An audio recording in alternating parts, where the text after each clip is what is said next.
Hi there. Welcome to the Cloud Security Podcast by Google. Thanks so much for joining us today.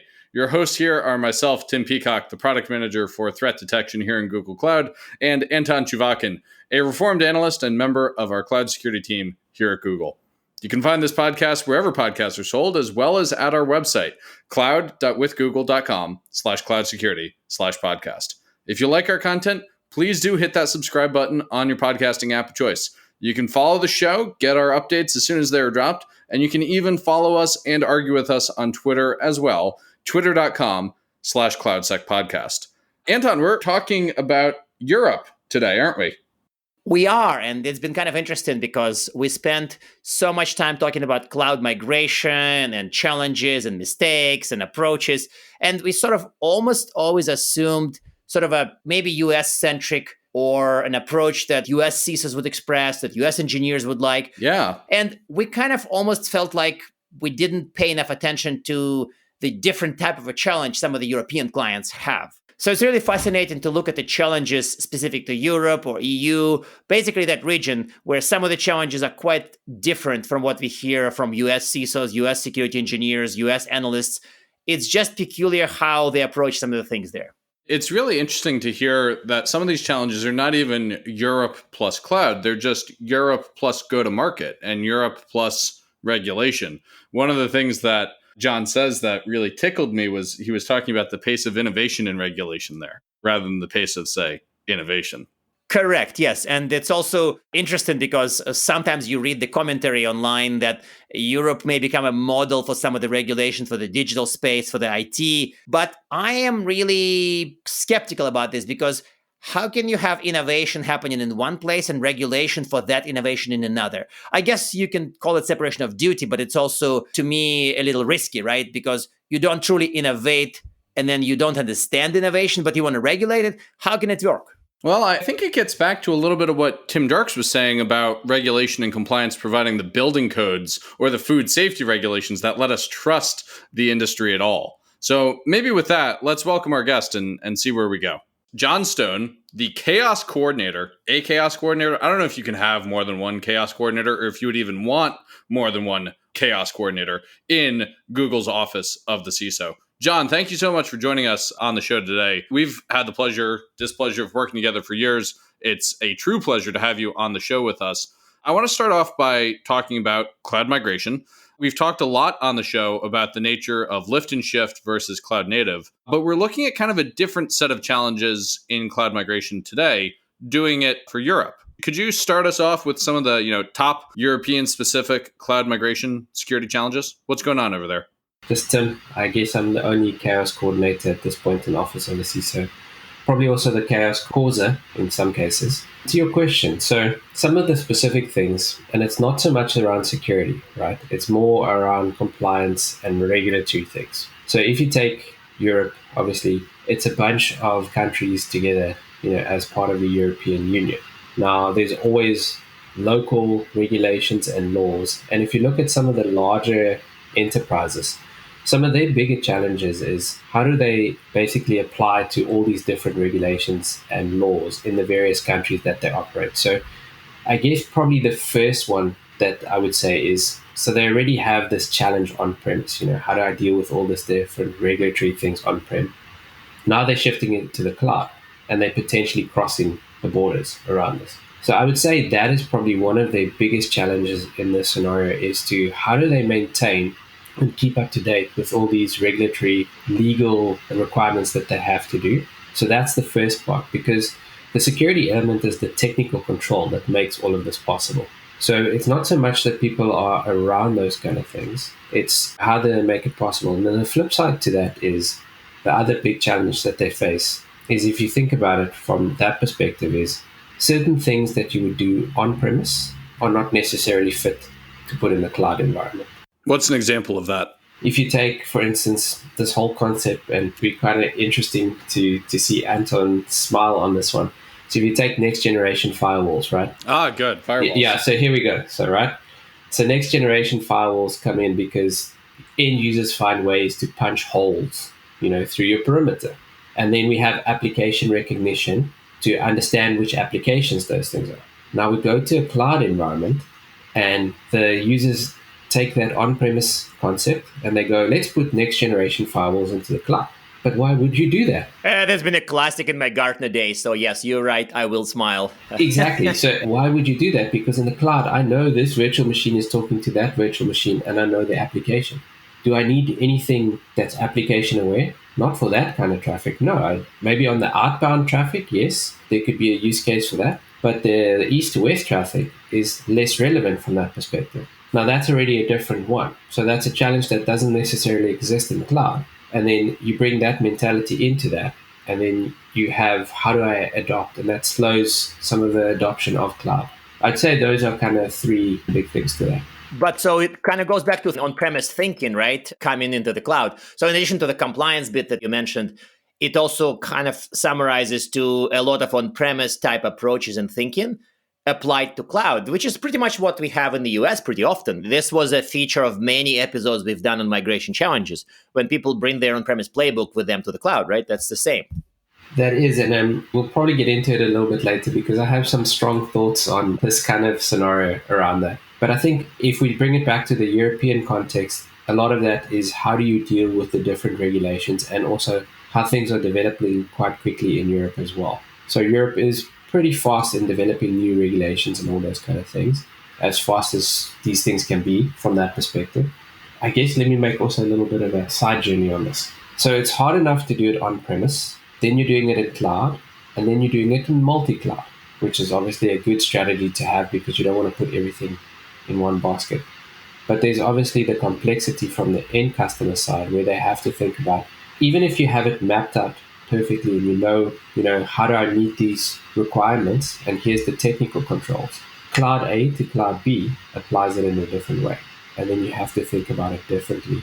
And I guess the meta point on that would be, how do you deal with that from an organizational perspective in terms of staff and operations, right? Now you need, for instance, a person that knows cloud A and a person that knows cloud B.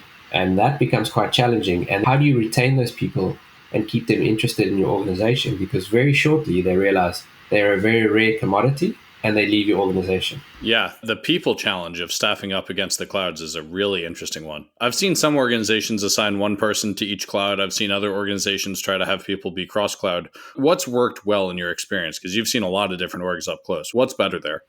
So I would say it depends on the size of your organization, right? Because this is always the thing. There's also the law of physics. How many dollars can you actually pay to have people there? And that dictates a lot of things.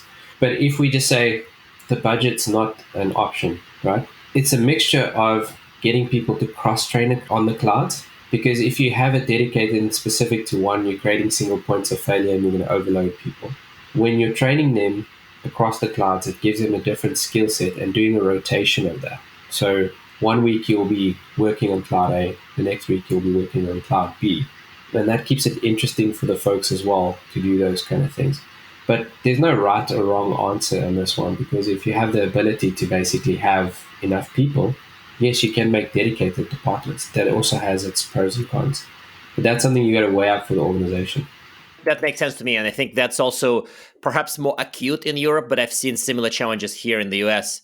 So to kind of reorient us back to the context of Europe, broadly speaking, it sounds like a lot of what you presented may be actually a cloud adoption barrier. So some organizations look at this and say, oh, we struggle with this even on premise, across borders. We should probably not even try cloud. Are there interesting cloud adoption barriers related to security in Europe? For example, from your point of view, it sounds like many of them may be more compliance related rather than security. So they're not about the threat actors. They are about regulations. So do these become adoption barriers, or is there more to it?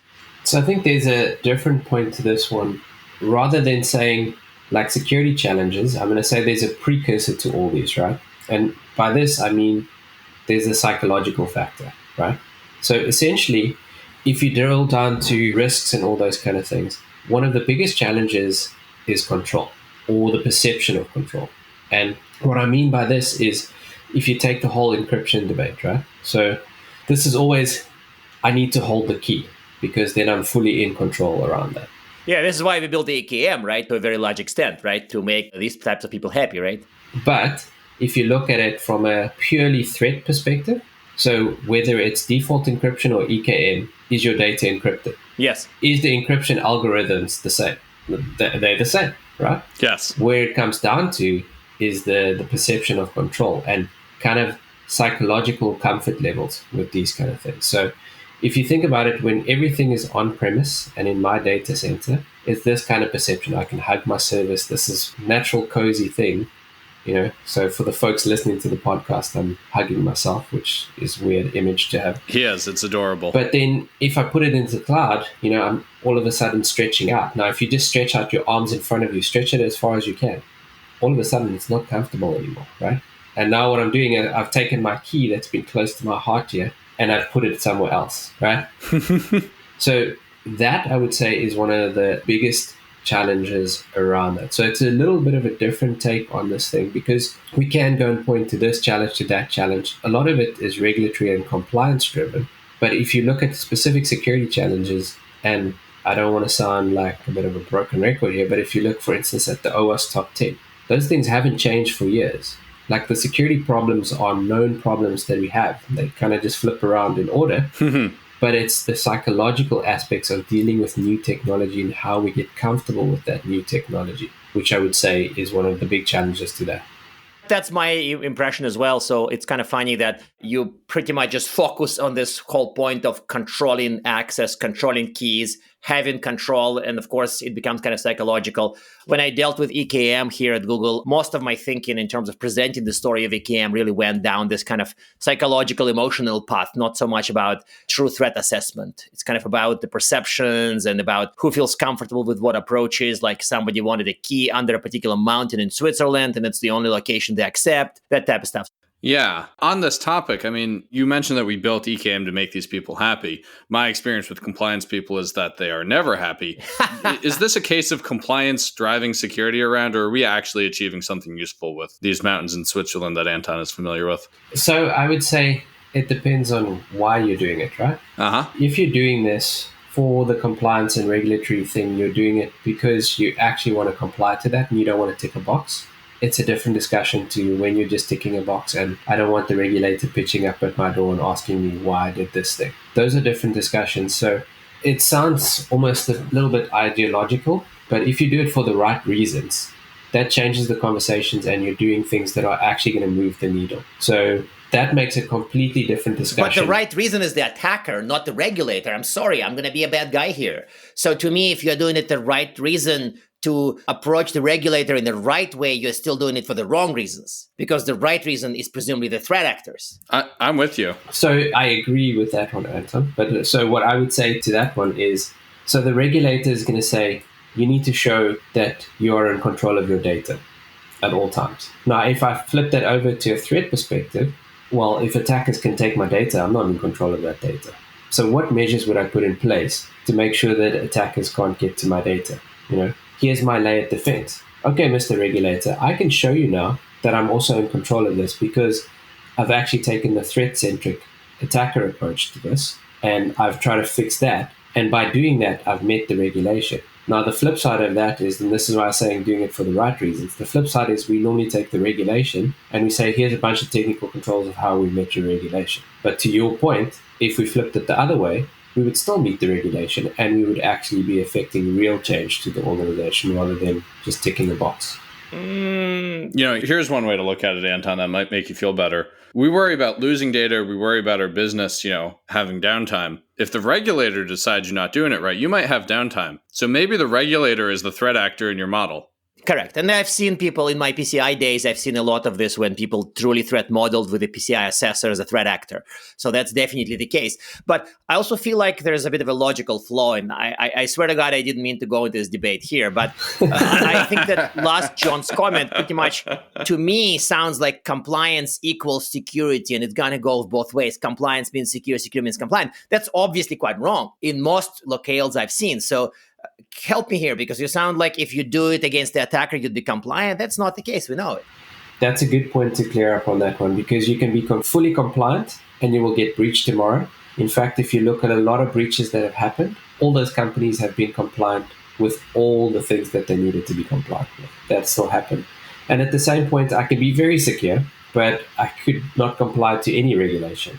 But it's finding the balance around those things. And this is why I say I'm doing the compliance thing with the attacker in mind to achieve the compliance side of things, and finding that balance is a little bit of a tightrope kind of thing. But it's that one thing of how do I get both sides to play together, because you need both. I can't be driven more by compliance and I can't be driven more by security. And that is a seriously hard challenge to do, right? And I just want to say, I'm really glad that you're out there helping our clients and our users walk that tightrope, because I don't think Anton or I have the patience or skills to help them with that. We would just say, jump off the rope on the security side. So it's a good thing you're here. There is that. And I think you're right. I mean, I have a bit of a compliance brain, but I prefer to keep it kind of in the back. Yeah, I mean, I'm the same. I would rather dive into here's the technical security thing, here's the risk, and that's not a risk at all. So why are we even doing that kind of thing? But there is the balance around that. And some of those regulations are there for good reasons. And it's understanding why those regulations were there in the beginning, not what they've become to some folks. So I think that's kind of pivoting also a little bit back to that previous question where you said, like, what's some of the biggest barriers? I think some of the biggest barriers is how people interpret regulations and compliance things. That this is always the challenge. The regulators do it in a broad perspective, but sometimes it's too broad, right? It's not prescriptive enough. Because if I told you you can only color in blue pen, that's pretty prescriptive. I know exactly what I need to do. But if I tell you, hey, Anton, please go color in this picture, it's open to you and you can interpret whatever it is. You can interpret to color out the lines, all those kind of things as well, because I haven't said that. I've just given you a task, color in. And I think that's a big challenge as well, you know.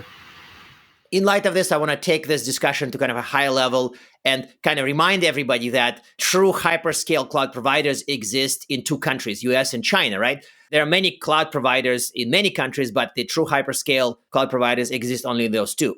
So do you think Europe can make their own cloud of that same scale? Do they need to? Can they achieve this vaunted concept of data sovereignty without doing it? Walk us through the whole thing. This is really quite confusing for many people in the US, it feels like.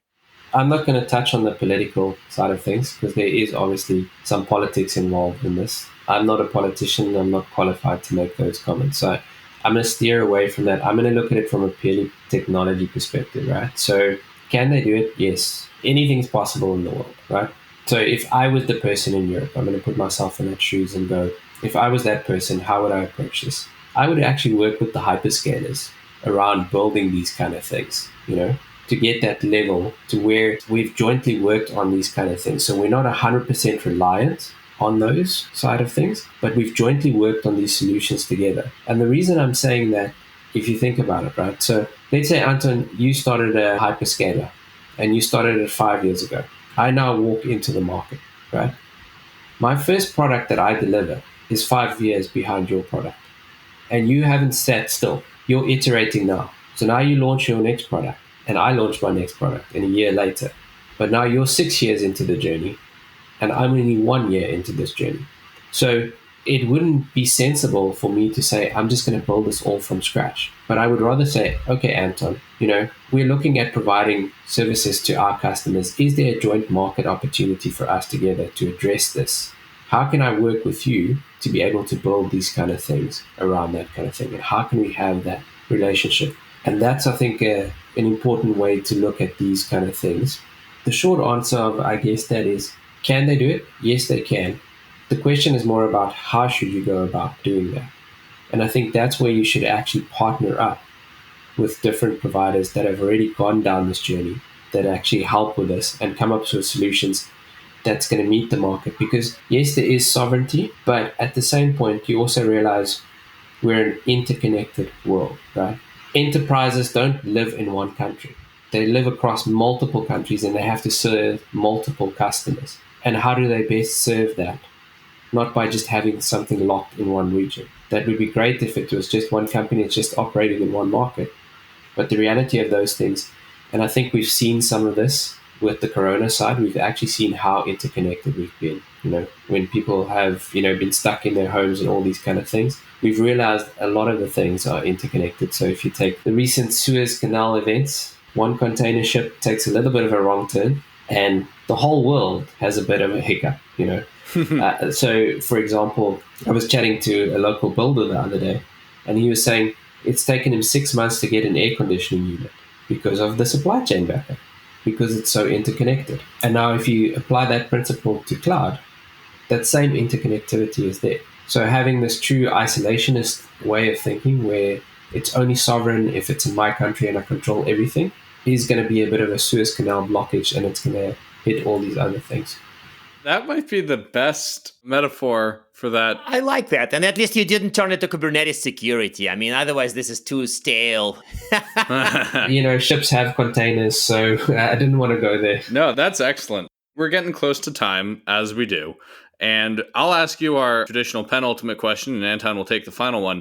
Do you have a practical tip for improving cloud security in these European organizations? Just one, like the one weird tip. I actually want to give you two, right? We'll take two. One bonus tip, right? I would say low barrier to adoption, and I would say a fence, as in a fence that keeps white picket fence or a fence that keeps your yard in, whatever. Okay, so let's start with the fence first, right? So this is my own story around it. I have this picture of my fence that got blown over. So in Amsterdam, it gets really windy sometimes.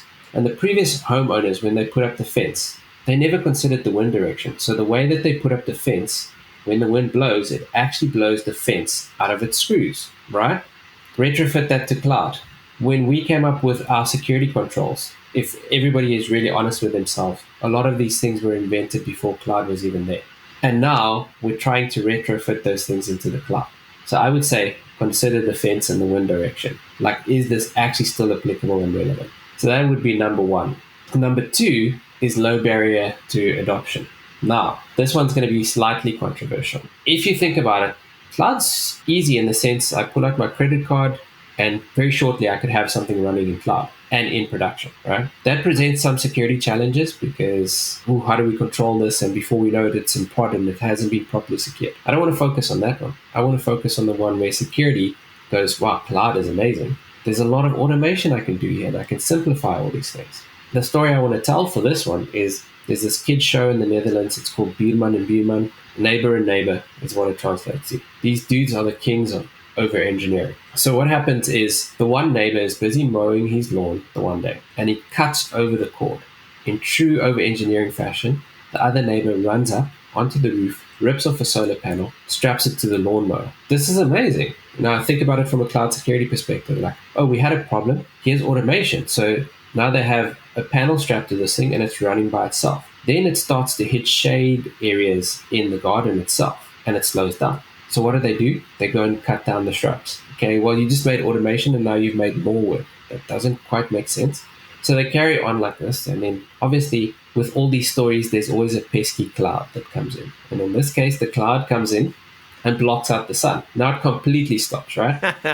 So what they do then is they take our torches and they've got their torches and they're shining it on it. Now they're walking behind it. But if your goal was automation making less work, there's a lot more work.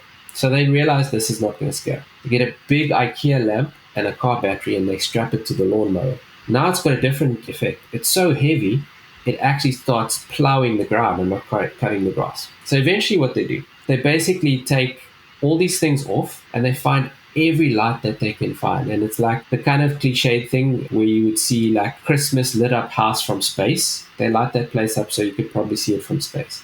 Low barrier to entry, right? Like it was super simple to do all these things and it got super complex. What should you have done?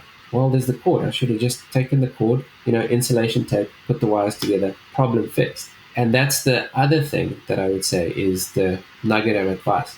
Consider what you're trying to do in the cloud. Even if there's shiny and cool stuff, you don't necessarily need it. Solve the problem that you need to solve. So 3 tips. We've got a white picket fence. We've got a children's TV show about low barrier to entry. And we're making sure that we aren't distracted by shiny stuff. I think that is maybe And clouds. Don't forget the clouds in there. Don't forget the pesky clouds. Oh, and we got clouds in there. Yeah, wow. That's amazing. So we'll take all 3. That's actually works. And I think that I love your storytelling style, by the way, because I feel like I sometimes just like go too fast. Like I jump to things. And I love a good story that actually gives the lesson to a client, for example. This is the ultimate question. And we promise it's a short one. So any suggested reading I hope you wouldn't tell people to read the GDPR or some of the other stuff that's long and kind of written by bureaucrats. But any best reading you have for the topic of cloud security, hopefully in Europe? If you're going to read that specifically, I would say go and read some of the stuff ENISA has written around. ENISA is more fun. Exactly. They've written really, really good guidelines around that one. So I would say that would be the one that I would focus on reading, because they've put a lot of work into those things. And a lot of it is really good, well thought out things around that perspective. Okay, excellent. Any particular documents we should link to? There's actually a ton of stuff on that. So I would just check on the ENISA site and you'll find the things that are going to be relevant.